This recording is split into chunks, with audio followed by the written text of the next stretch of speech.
오늘 마태복음 2장입니다. 우리가 전장인 1장에서 예수님의 족보 이야기를 함께 보았죠. 하나님의 아들이신 예수님이 인간의 족보에 들어가는 그런 일이 있었습니다. 그래서 맞지 않는 말이죠.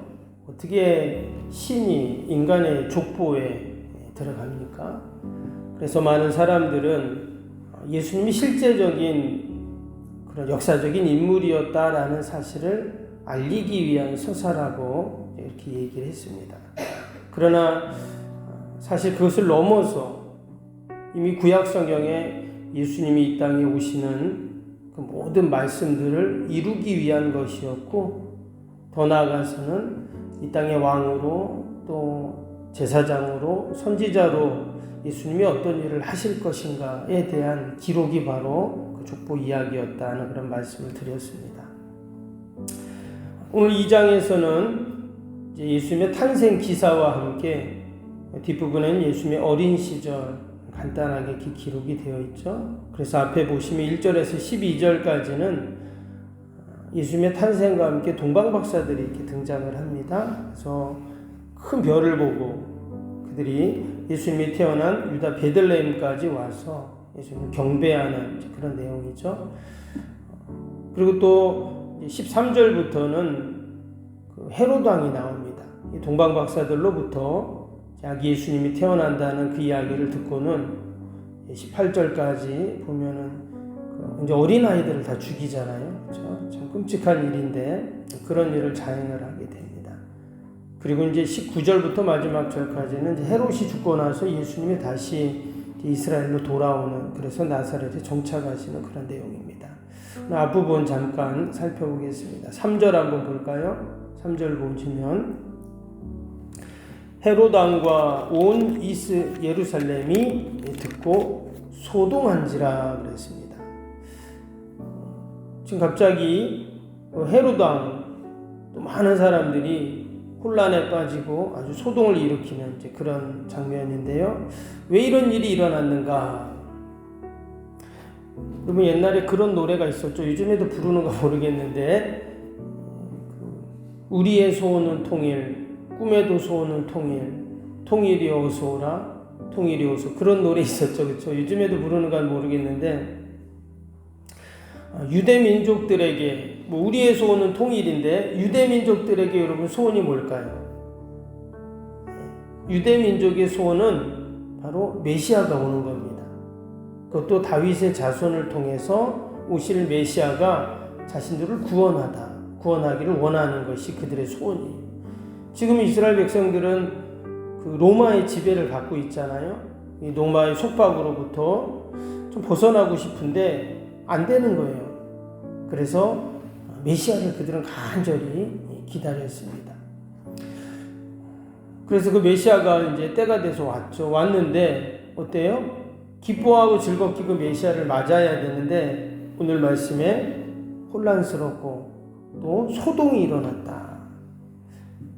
희한하죠? 그렇게 기대하고 고대하던 메시아가 왔는데 사람들의 반응은 정반대였습니다. 그 중에서도 가장 놀라고 소동한 사람이 누구냐? 바로 최고의 권력을 가지고 있었던 이 헤롯 왕이었어요. 그도 그럴 것이 자신이 유대인의 왕이고 내가 구세주고 메시아가 되어야 하는데 지금 동방박사들이 와서 하는 말은 뭐예요? 유대인의 왕이 나셨다. 그리고 진짜 메시아가 오셨다. 이렇게 지금 얘기를 하니까 헤롯 입장에서는 어때요? 가만히 있을 수가 없죠. 더욱이 이 헤롯은요, 이 사람은 유대인이 아니었어요. 에돔의 자손이었거든요. 때문에 그는 늘 이 혈통적인 것 때문에 그런 자격지심이 있었습니다. 그래서 신앙보다는 정치적인 방법으로 늘 자기 자신의 자리를 지키려고 했다. 심지어는 유대인들이 좋아하는 그 성전을 지어주는, 그래서 그 우리가 알고 있는 예루살렘 성전은 헤롯 성전입니다. 헤롯이 지어주는 거예요. 그래야지 유대인들이 좋아할 거 아니에요. 그런 이제 사람인데 아니 다른 유대인의 왕이 낫다고 하니까 가만히 있을 수가 없는 거죠. 그래서 아기를 찾아낼 방법이 없으니까 오늘 말씀처럼 어떻게 했어요?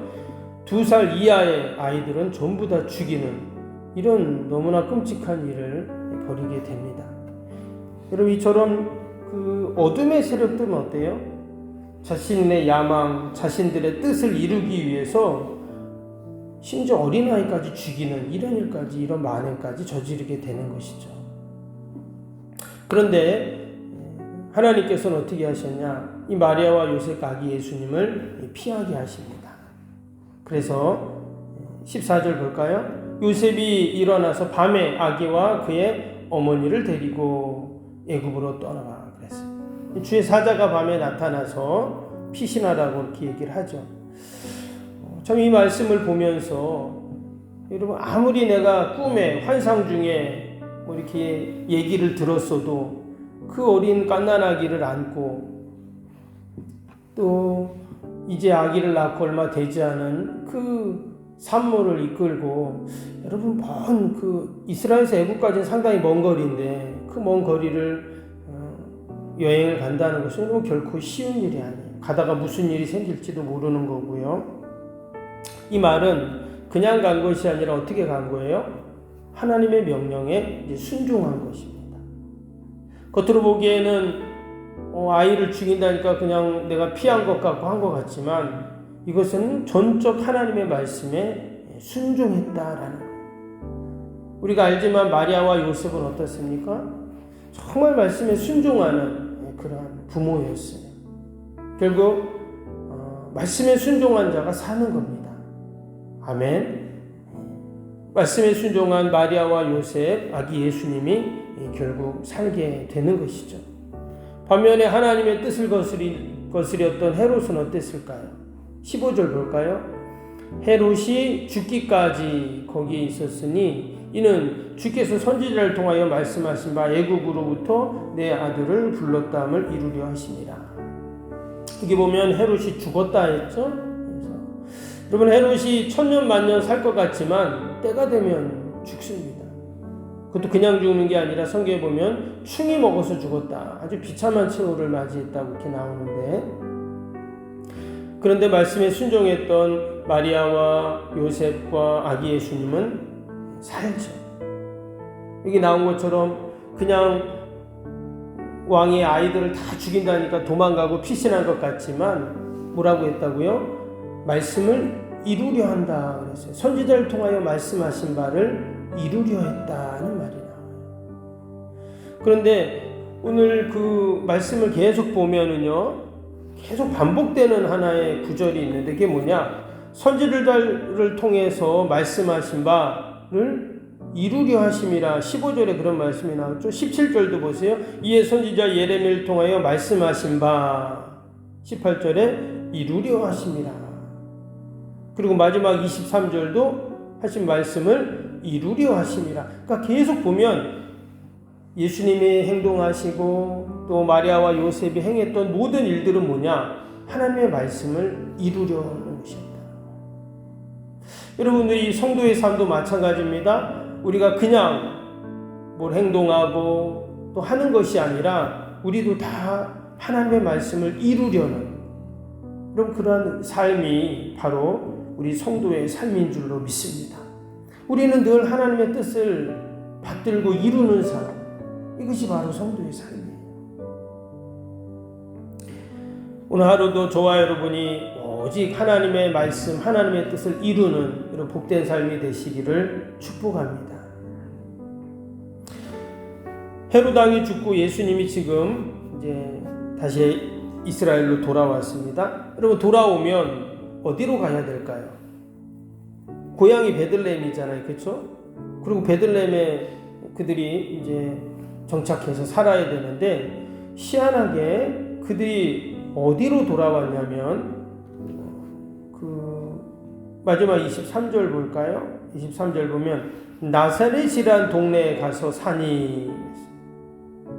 원래 그들이 베들레헴으로 가야 하는데 나사렛 동네에서 산다는 거예요. 이는 선지자로 하신 말씀에 나사렛 사람이라 칭하리라 하심을 이루려 함이니라.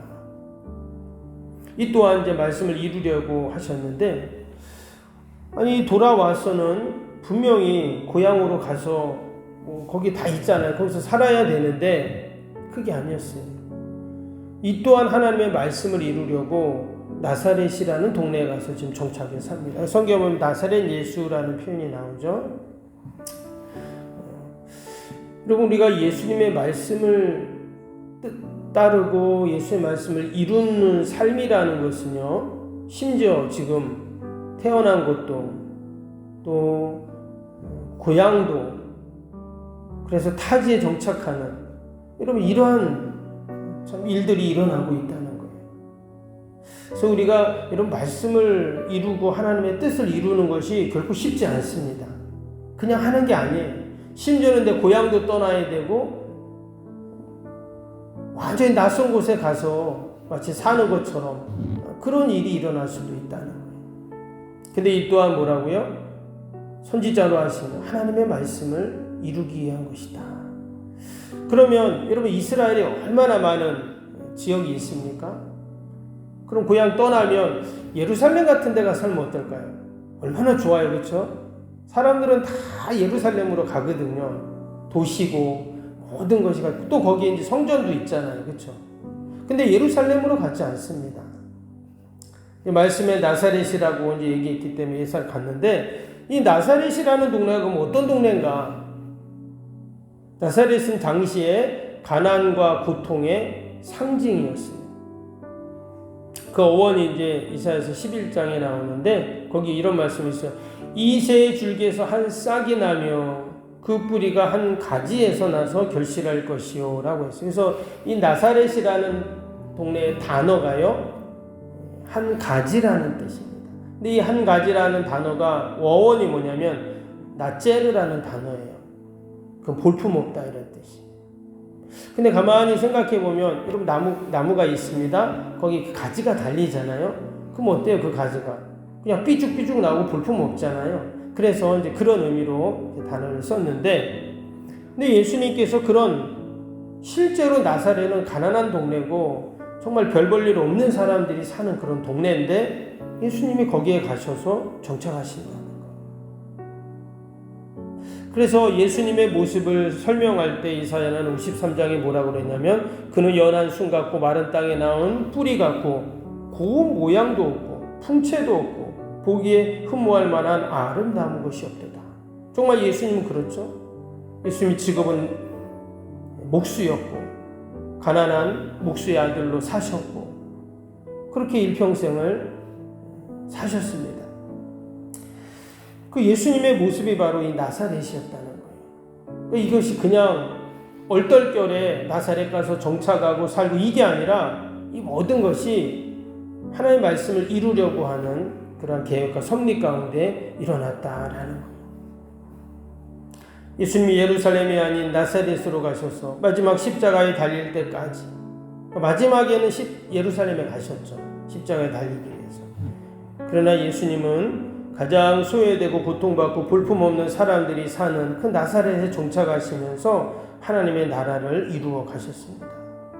우리 성도의 삶도 마찬가지입니다.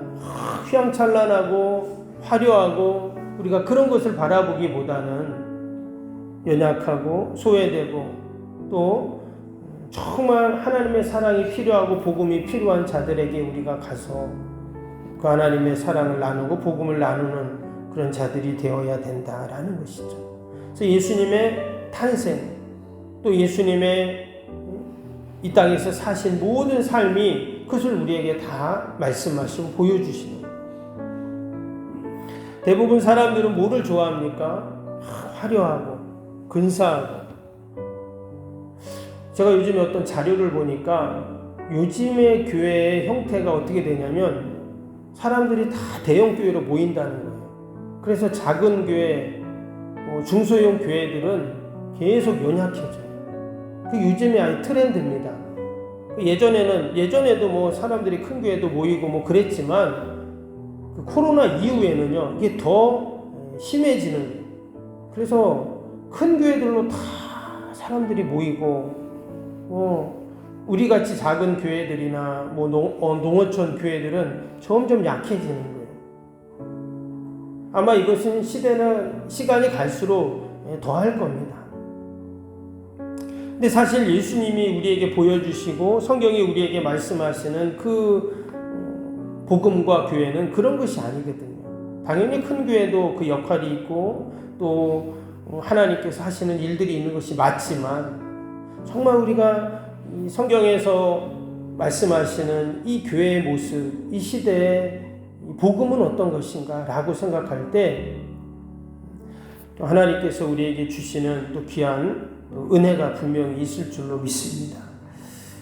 나사렛에 정착하시고 하나님의 나라를 이루어 가셨던 그 예수님의 모습을 우리가 생각하면서 오늘도 우리에게 맡겨주신 또 우리가 사명을 잘 감당하는 저와 여러분이 되시기를 주님의 이름으로 축복합니다. 오늘도 우리 주신 말씀 생각하면서 주일기도 함께 하겠습니다. 주일기도 하나님과의 친밀함이 더욱 넘치며 주님의 뜻을 통찰하게 하옵소서. 아멘. 건축이 진행되는 동안 날마다 샘솟는 하늘의 은혜로 채워 주옵소서. 아멘. 영역과 리더십 건강을 더하사 교회 건축을 은혜롭게 섬기게 하옵소서. 아멘.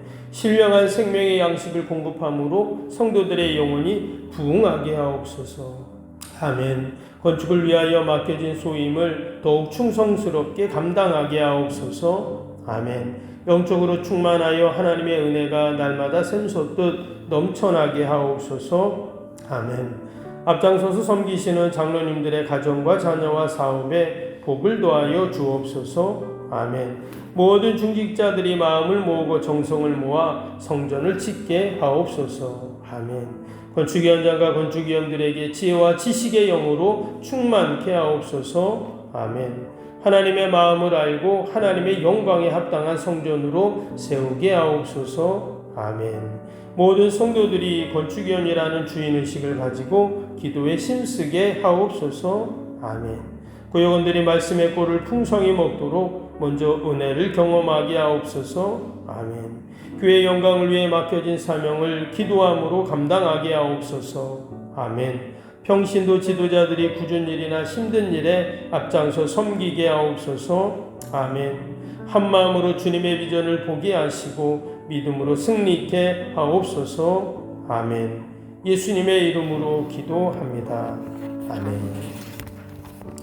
사랑과 은혜가 충만하신 하나님 아버지, 우리가 예수님의 탄생의 기사를 보면서 예수님이 메시아로 오셨지만 이 땅에서 가장 소외되고 고통받고 또 가장 볼품없는 사람들과 함께 사시며 그곳에서 하나님의 나라를 이루어 가신 것들을 봅니다.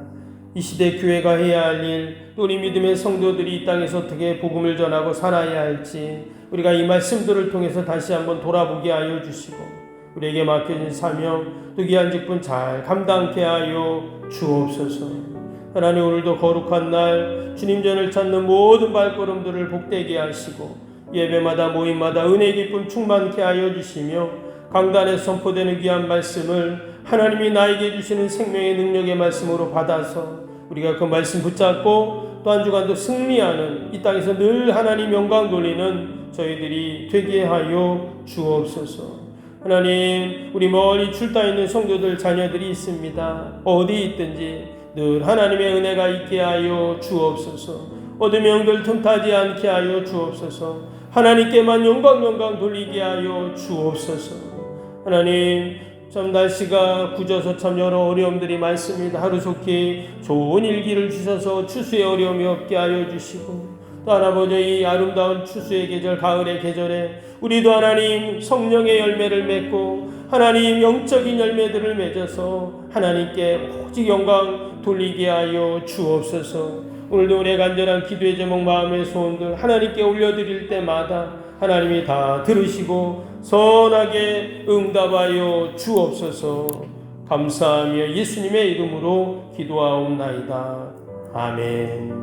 하늘에 계신 우리 아버지, 아버지의 이름을 거룩하게 하시며 아버지의 나라가 오게 하시며 아버지의 뜻이 하늘에서와 같이 땅에서도 이루어지게 하소서. 오늘 우리에게 일용할 양식을 주시고 우리가 우리에게 잘못한 사람을 용서하여 준 것 같이 우리 죄를 용서하여 주시고 우리를 시험에 빠지지 않게 하시고 악에서 구하소서. 나라와 권능과 영광이 영원히 아버지의 것입니다. 아멘.